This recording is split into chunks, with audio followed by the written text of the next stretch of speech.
on Cigar Aficionado's Top 25 Cigars of 2014 with the Abe Flores 1975 Serie Privada.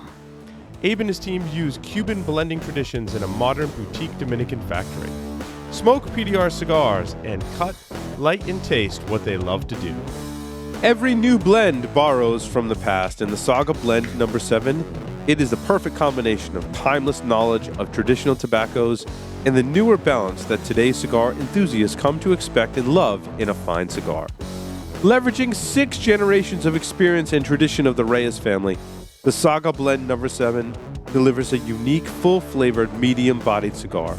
The cigar is highlighted by a Brazilian wrapper over a blend of Central American and Dominican tobacco. Available in 3 sizes at an affordable price, the Saga Blend No. 7 is sure to please and bring together past and present. Rocky Patel Premium Cigars. The era of elegance continues as they celebrate 20 years of creating iconic cigars, delivering nothing short of magnificent. The Rocky Patel 20th Anniversary Cigar line follows the lineage of the Rocky Patel Decade and 15th Anniversary. 4 years in the making, it's a masterfully crafted cigar. The blend combines fillers from Esteli and Jalapa, Nicaragua, as well as Yamastran, Honduras. Encompassed in an elegant Honduran wrapper, this box-pressed beauty is soon to be legendary.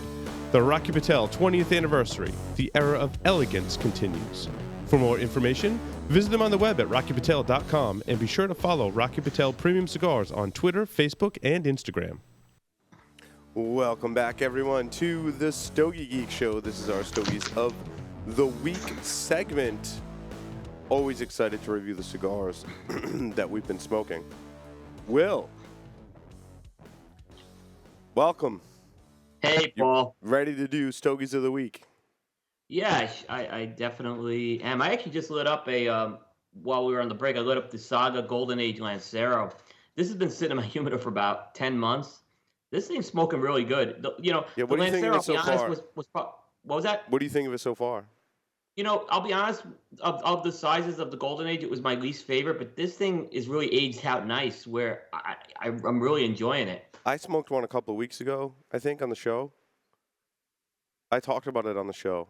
Yes, you did. It was awesome. I love that cigar in the Lancero format.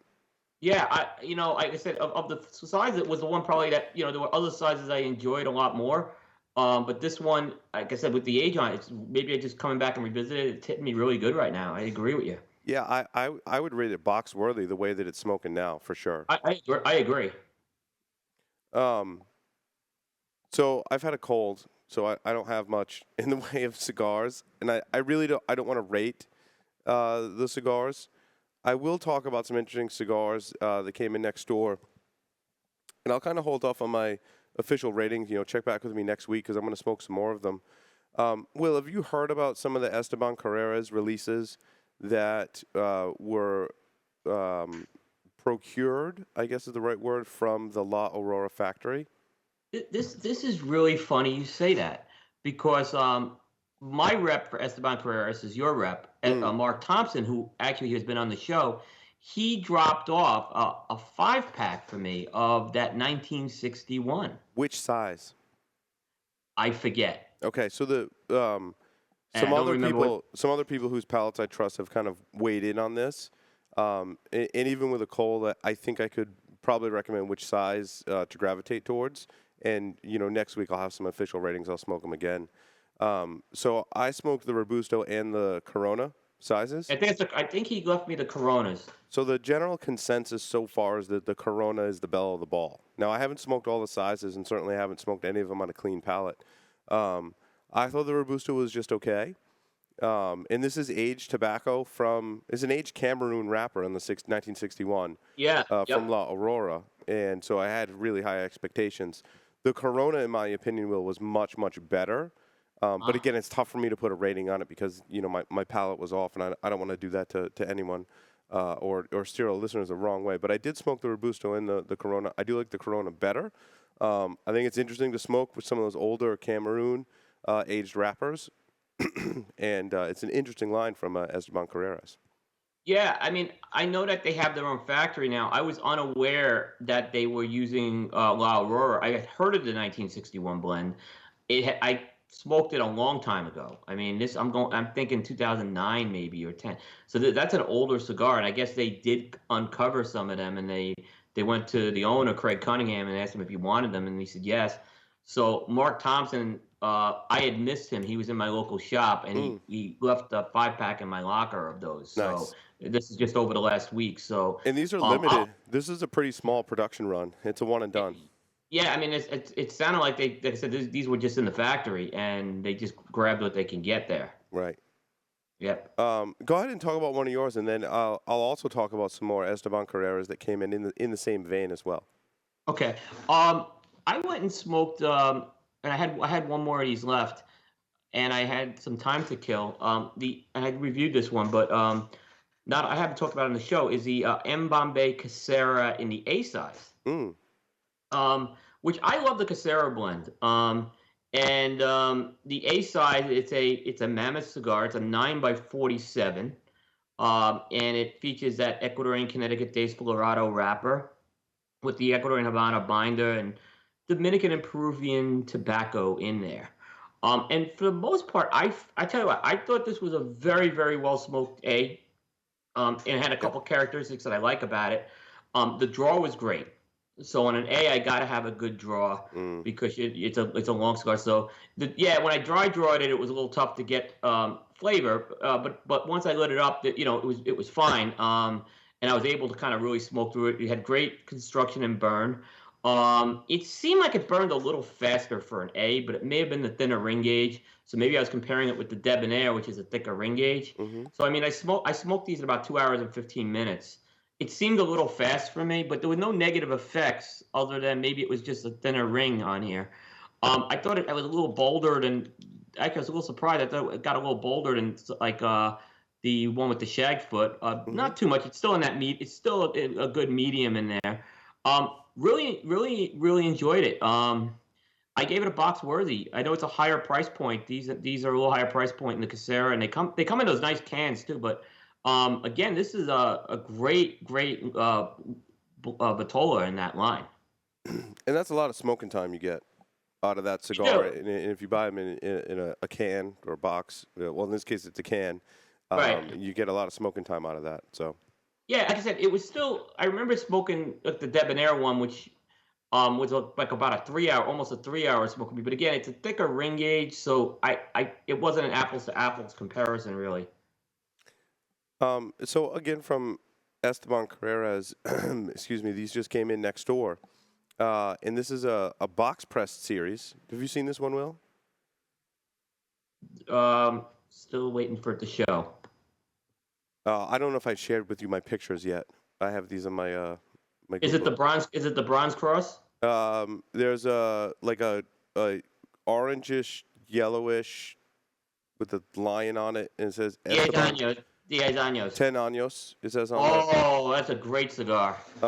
It really was. That's a great cigar. Yeah. I smoked a couple of these in various stages of my cold, and I did get a lot of flavor out of these. I like this better, I think, than 1961. Not to compare them. I mean, they're two totally different cigars. I smoked the box press Robusto, and I would call this one. I'll put a rating on this one from what I've smoked so far. I would call this one box worthy for sure. This is a really special cigar. This is really awesome. And these, both came in at the same time to the Havana Cigar Club. And again, this is a limited kind of production run done in conjunction with La Aurora. And this one is absolutely fabulous. Fabulous cigar. That's not a new cigar, believe it or not. It's been around a long time, about 8 years. And so is this another one where they kind of re-released the inventory? No, it's just been one that I think it's been one that they've released a lot of other cigars, and it was one of their earlier cigars they came out with. And I'll say this, that was the cigar. I've kind of been on the Esteban Carreras barrel a long time, and I remember I was in Philadelphia, and someone said, you got to try this 10 años. This is 2009. I remember this because this is before I had Cigar Coupe. I smoked this.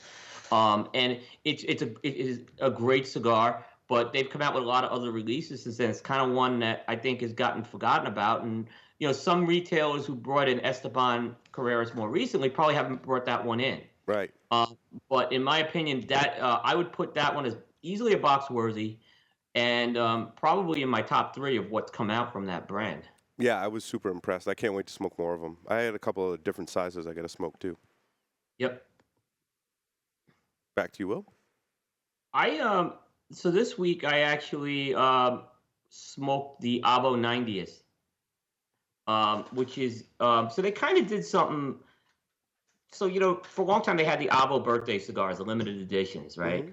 And then last year they kind of got away from the birthday cigar and they went to this classic covers where they Yeah. kind of cover another blend. And they've come out with a volume 1 and a volume 2. Well, the Avo 90th is actually the volume 3. So what they've done is they've brought back the birthday cigar because it's a big birthday for Avo, and they brought out another classic covers, and the blend they're covering on this one is the XO blend. So they're using Dominican fillers in there from the XO blend, but they put a Habano 2000 Ecuador wrapper on it and a Mexican San Andreas binder on it. So it's a different blend. It's a 6x54 Toro. And I've smoked all three of the classic covers. I mean, I loved Volume 1 and I love Volume 2. I think they were great. Um, this was not a bad cigar. It reminded me a lot of the Avo Classic, but more than the XO. It just seemed to have more that herbal quality that the Classic had. It didn't really, there wasn't much that was resonating with me with the XO, but I don't think they were trying to recreate the XO blend either. Good cigar. It's going to have a lot of those classic Avo flavors. Um, in terms of when I compare it against the first two, I like the first two better. And a lot of people have loved this. A lot of people tell me smoked all three. They like the number 3 better, but I still would tend to gravitate to the first two on this. If you're an Avo fan, I think that Paul, I think this one may resonate more with you than me. I just get my gut's telling me this one because I know you do like the classic, but it's still worthy of a fiver. It's not a bad cigar. But again, I probably, if I had a choice, would reach for those other classic covers before this one. Yeah, I really dig all the Avo lines, to be honest with you. Yeah. And they perform really well with age too. I mean, they perform well fresh out of the box, and they perform really well with age. And it's one of those cigars. In most of their lines, particularly the classic and the XO, like I never get tired of smoking them. So Here's the thing though about this cigar. So I do like that. We've talked about it. We're Avo fans. We like that Avo profile, and I like it on those mild to mediums. This one's more of a medium right. cigar. I think it just when you get into a higher strength and body, it does less for me. Mm-hmm. I'd rather have it on those dialed back cigars where the flavors are more subtle. Right. So I think that was really where this cigar, and maybe with age it will go up, maybe it will mellow a bit more. It wasn't a strong cigar, but again, I like that Avo profile on something that's milder. The Classic 2 didn't really have an Avo profile. Classic 1 did. And it worked well on Classic 1. Go ahead, Will. I'm pretty much done. Okay. Okay, so I got a few more. I was kind of limited this week. I apologize. No. It happens. Wow, you weren't smoking. So, another cigar I talked about. You smoked this one. So I think we had a very similar assessment with this cigar, and it's the Hoyo by Hoyo de Monterrey. Yes, this is their brick and mortar release, right? It's their brick and mortar release that they've just launched. So General Cigar, what I've noticed they do every year is they pick a brand and they kind of come out with, before every cigar, they'll pick a brand, they'll showcase it and come out with a new line on it. So last year they did it with Punch. This year they did it with Hoyo. And what they used as the inspiration is they actually had a Hoyo 150th anniversary cigar the year before. And they kind of worked with the same wrapper, which is this really dark Esteli Habano shade-grown wrapper, but it's a dark, you think shade-grown wrappers are light. I mean, this is a dark, almost like mahogany color to it. They got an Ecuadorian Sumatra wrapper along with some Nicaraguan and Pennsylvania tobaccos, and I smoked the 5x54. I remember what you said about this. The potential was there. Yeah. the potential for aging was there. Not a young cigar, but I just felt it was a cigar that it smoked very well. I liked the flavors that came out of it. Some great cedar notes. It was very for very contemporary looking packaging. It did smoke very classic. Nice sweetness. It was more sweetness up front and then more spice, I think, in the second half of it. But it's a solid cigar. It's a well-priced cigar too. It's not, it's not a cigar. You're looking at $6.50 for this cigar round, $6.59. So it's not a bad cigar. I gave it a fiver, and I think, like you said, this cigar's got really the potential to, with some age, I think it's going to really kind of settle in even nicer. So definitely worth checking out at your local retailer. Yeah, no, I agree. We're on the same page on that cigar, Will. Yeah, I think we were just, like I said, it was almost identical. I did, like I said, I had smoked it before I reviewed it, and I kind of was agreeing with you, but I actually had a 5-pack of them, and I went through the whole 5-pack, so that's kind of where I felt that cigar stands. Well, what else you got, Will? Viaje. I smoked this is a cigar I had sitting in my humidor since before IPCPR. I just hadn't gotten around to smoking them. The Viaje C4, which is one of the Independence Day cigars that they've come out with. It's a box press cigar that kind of is meant to resemble C4 is like a plastic explosive. So this kind of what that's meant to. Will, has he had one release of this? He had 3 releases. This is the 4th release, actually. Okay. So they're all they're all released in the same blend and the same size? No, and actually this is a big change for. So the first 3 years it was a Nicaraguan puro that they were making with the Casa Fernandez folks. It looks like a candy bar. Yeah, this one they moved to PDR, and they put a Connecticut broadleaf, which Andre hasn't worked a lot with Connecticut broadleaf until he started working with PDR. Now Andre's been getting a little more. We're gonna have him on the show in June. He's been getting a little more open about what he's doing with his blends, I've noticed lately. But this one, he held back a lot more details. He only talked about the wrapper. So it is a completely different cigar than those first 3. And the same size? Same size. It's that it is a 5x56 box press Robusto. Now, the interesting part about the box press Robusto in the C4 is that the head and the foot are exactly the same, correct? Yeah, well... Yes and no. Well, they kind of, when I smoked the original release, the head and the foot to me were the same. It looked like they had a cap on both ends. They used to, but they got rid of the cap on both ends with this one. Okay, so this one's different. Yeah, so this one, that's another big change. So this one has only one cap. Okay. And Andre, I think he was telling me at IPCPR, with the double cap cigars gave him more grief. There was some issues he had with those. Oh, I bet. Well, and it's twice as much work to put the caps on. and I think it was breathing of the cigar. We could ask him more about that. Breathing. Yep, I agree. Yeah. So you always had to clip both ends too of it, which is what I usually did. But nice cigar. Great Connecticut broadleaf flavors. Not the power bomb you'd expect from for a 4th of July cigar. I mean, it's a medium. His original releases were pretty full bodied too. Yeah, these start out medium and maybe they go to medium plus. They'll go to medium plus by the end, but they are not going to knock you over like those original ones he had coming with Casa Fernandez. I actually think it worked out well. I think actually just being dialed back worked in favor of the cigar very, very nicely. And now I had the cigar in the humidor for about 10 months. So the one thing I can't say is when a lot of times when I get BI, I smoke them right away. Yeah, I like to do that too. I tend to like to do that. This one I just never got to. So it could be one of those, and Andres talked about how he likes aging cigars out. This one could have aged out and dialed back a bit. But actually, it's a very nice release. It's definitely a fiver.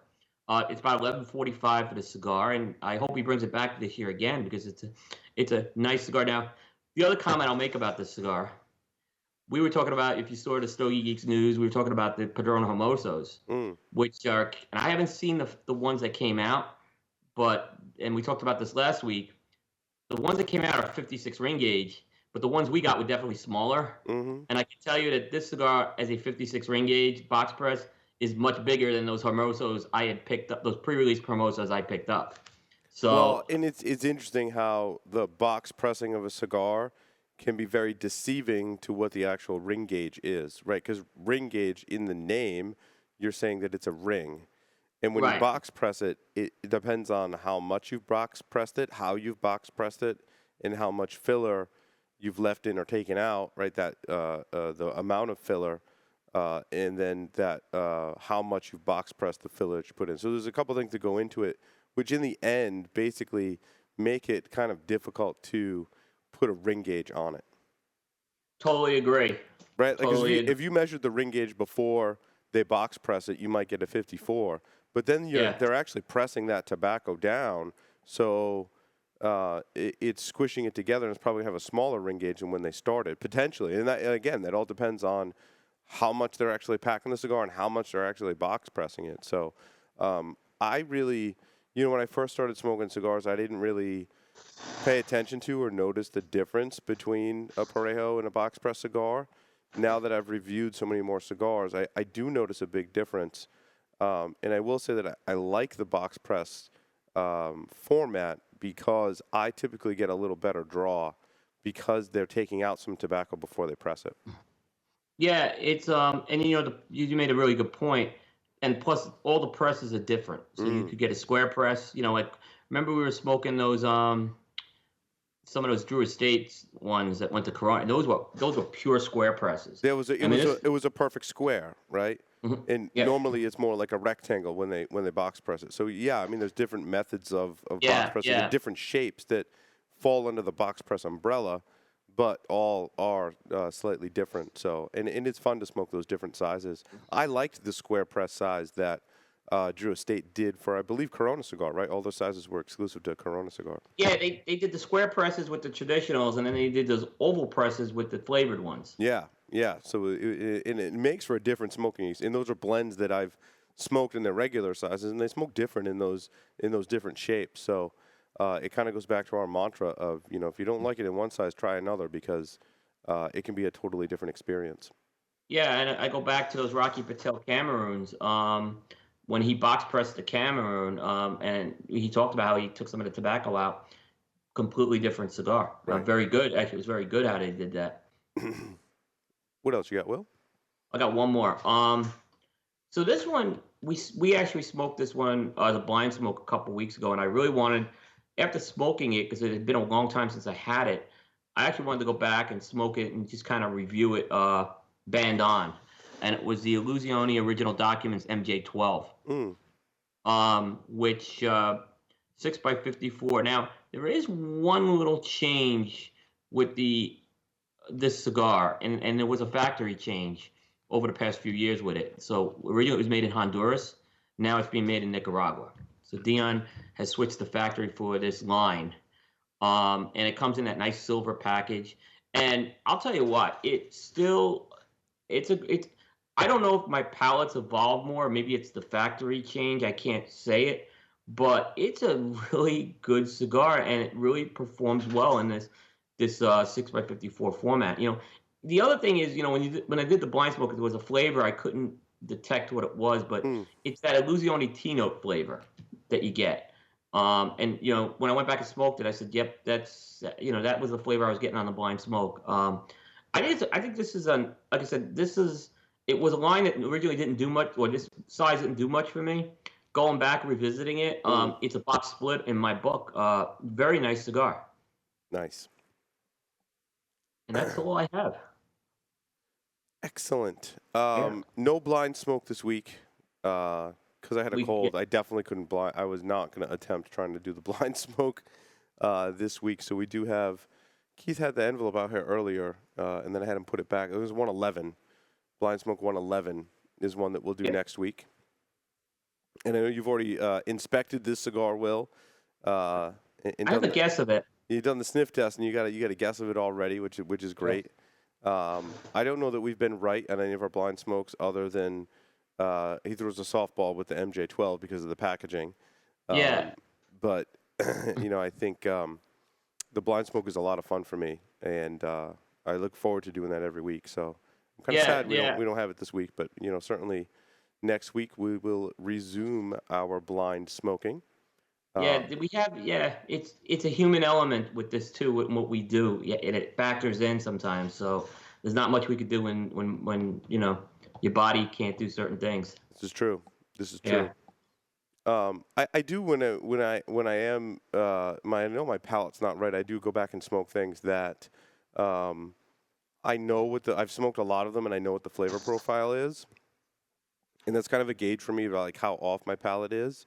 So it wasn't too far off. I did smoke a Saga blend number 7 in the Robusto, and I did like that a lot, and that's probably been sitting around in my humidor for a little while. So I think the age has done very well for that. That's a blend where I really like the Perfecto we've talked about on the show, but the Robusto performed really well for me, and I really like that. So Yeah, I think they got a new cigar coming out at the show too. awesome. Yeah, I'm not sure of the details yet, but I'm sure we'll know about it. So there's something to look forward to with that. And I got a lot of great cigars in the review queue that you can look Wait, forward to. yeah, wait till you see the package coming your way from me. There's a lot of stuff I sent you, so I got you're some. gonna have. I got some cigars from AJ Fernandez. Oh, you got the pot? I got. What do they call it? In fact, Last call? It's the last call. I have some last Did you get- calls. Did you get them from me or from AJ? No, those came from AJ. You're gonna have double. Okay. I And sent you then some too. you sent me the something from Drew Estate. It was very You're special. the rat. The Year of the Rat that was for their lounge at the hockey arena, right? The Yep, Florida yep. Panthers, right? Did I get Yep. that right? Yep. And then we got some the new Davidoff Golf edition for this year. Yeah, they the scorecards. Yep. Scorecards are coming up for review as well, so I'm Yep. very much looking forward to smoking that. I picked up a different size in that new Avo, the Griffin's blend. It comes from Davidoff, right? That new Griffin's Nicaragua. And Nicaragua, what a under the radar cigar, folks. You got to check that one out. I picked up a couple of the full Robusto sizes. So they have like a short Robusto and a short Torpedo. I have a full Robusto size that I haven't smoked yet, as well as a different size of the Rocky Patel 20th anniversary. That's the one that we smoked in the Lancero. Mm-hmm. And I picked that up in a box press Robusto or Toro, I forget which. So I picked that up as well. So that on the review queue. I've got some more La Galeras that we'll be reviewing. So I got some of those kicking around the humidor. And we've got some vintage stuff, Will, which in the next shipment, I'll send you a couple of extra one. I think you have a Robusto that came from the vintage that we still have yet to smoke. I want to say it's an Upman. Make sure you check your inventory for that one. And then we talked about some of those Cuesta Reyes, and I got a couple more. So I have one to send you and one for me to smoke, so we can do that. That might be a Stogie Geek shorter. We might do it on the show, which I think is interesting. That one's actually a sun-grown, which we'll give our opinion on that one as well. So tons and tons of stuff. I got even more vintage cigars that we have in some other older stuff. Some more of those Casa Magnas that'll come up for review. So yeah, we've got a lot of good stuff. Yeah, smoke. I got the coming up is we had Southern Drawer cigars on at the beginning of the year, and this is also coming your way. I got their Quick Drawer Connecticut. Awesome. Which is their first Connecticut, so I'll have that coming up. I have the Davidoff box press we talked about. And yeah, I haven't. You know what's interesting? Well, I couldn't find the Davidoff box press. In fact, I visited the store just today, and they didn't have the Davidoff Nicaraguan box press yet. Yeah, so they should be in the other package I sent you. Okay, good. Yep, and I have I sent you a bunch of stuff from. I'll tell you what, I met with Casey from Crux Cigars down in Florida. Awesome company, awesome guy. He gave us a lot of cigars from the line, and I have the Limitado, which is a really, really good cigar. There's some blends he gave me from Crux which I hadn't seen before. Well, I knew about them, but I haven't really had an opportunity to smell. There's some really good cigars in that line. Awesome. Yep. So look forward to that. Again, make sure you check us out on social media and our websites for Stogie Geeks Shorts and Stogie Geeks News. We do those every week as well, which is a lot of fun. You get the industry news, and you get some interesting segments. In fact, the one you saw during the break, we talked about maintaining your cutters and lighters, which is always good. Make sure you watch that one. And that concludes this edition of the Stogie Geeks Show. I want to remind everyone we're switching to Monday nights on May 9th. And moving forward, 6:30 p.m. Eastern Time, Monday nights will be the new Stogie Geeks Showtime Check out StogieGeeks.com for a full archive of all of our shows and cigar-coop.com for all the latest news and reviews. Thanks everyone for watching, and we'll see you on the next episode of The Stogie Geek Show.